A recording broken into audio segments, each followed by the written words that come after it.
Southern Sudan, 2009. Naya thought it was funny. You had to have water to find water.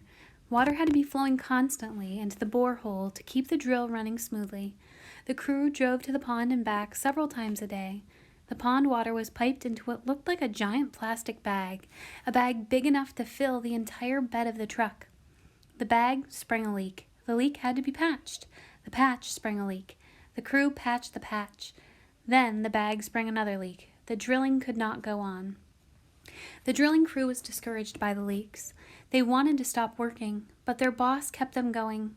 All the workers wore the same blue coveralls. Still, Naya could tell who was the boss. He was one of the two men who had first come to the village. The other man seemed to be his main assistant. The boss would encourage the workers and laugh and joke with them. If that didn't work, he would talk to them earnestly and try to persuade them. And if that didn't work, he would get angry. He didn't get angry very often. He kept working and kept the others working too. They patched the bag again. The drilling went on. Ethiopia, Sudan, Kenya, 1991 to 92. Hundreds of people lined the riverbank. The soldiers were forcing some of them into the water, prodding them with their rifle butts, shooting into the air.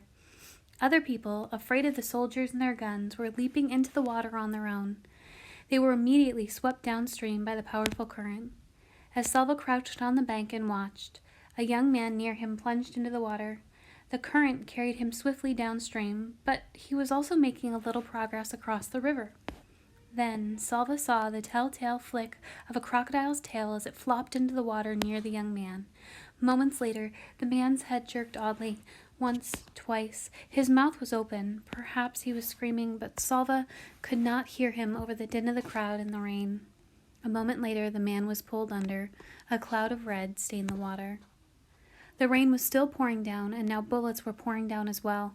The soldiers started shooting into the river, aiming their guns at the people who were trying to get across. Why? Why are they shooting at us? Salva had no choice. He jumped into the water and began to swim. A boy next to him grabbed him around the neck and clung to him tightly. Salva was forced under the surface without time to take more than a quick, shallow breath. Salva struggled, kicking, clawing. He's holding on to me too hard. I can't. Air. No air left. Suddenly, the boy's grip loosened, and Salva launched himself upward. He threw his head back and took a huge gulp of air. For a few moments, he could do nothing but gasp and choke. When his vision cleared, he saw why the boy had let go. He was floating with his head down, blood streaming from a bullet hole in the back of his neck. Stunned, Salva realized that being forced under the water had probably saved his life. But there was no time to marvel over this. More crocodiles were launching themselves off the banks. The rain, the mad current, the bullets, the crocodiles, the welter of arms and legs, the screams, the blood. He had to get across somehow. Salva did not know how long he was in the water. It felt like hours. It felt like years. When at last the tips of his toes touched mud, he forced his limbs to make swimming motions one last time. He crawled onto the riverbank and collapsed. Then he lay there in the mud, choking and sobbing for breath. Later, he would learn that at least 1,000 people had died trying to cross the river that day, drowned or shot or attacked by crocodiles. How was it that he was not one of the 1,000? Why was he one of the lucky ones? The walking began again. Walking, but to where? No one knew anything for sure. Where was Salva supposed to go? Not home. There is still war everywhere in Sudan. Not back to Ethiopia. The soldiers would shoot us. Kenya. There are supposed to be refugee camps in Kenya. Salva made up his mind. He would walk south to Kenya. He did not know what he would find once he got there, but it seemed to be his best choice. Crowds of other boys followed him. Nobody talked about it, but by the end of the first day, Salva had become the leader of a group of about 1,500 boys. Some were as young as 5 years old.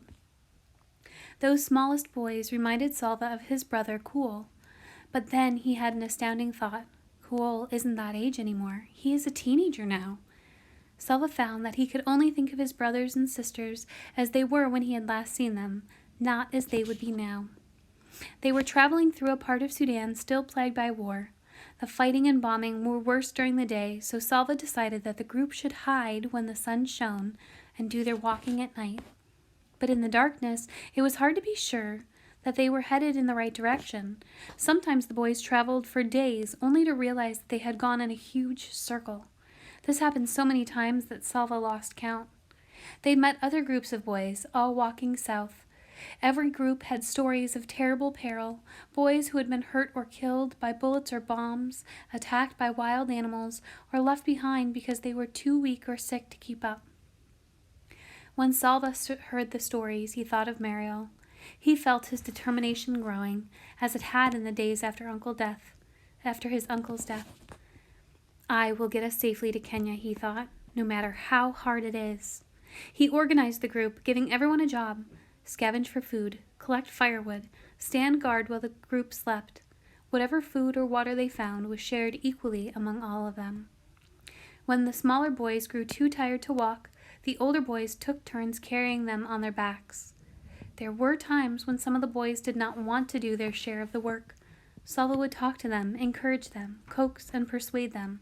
Once in a while he had to speak sternly or even shout, but he tried not to do this too often. It was as if Salva's family were helping him, even though they were not there.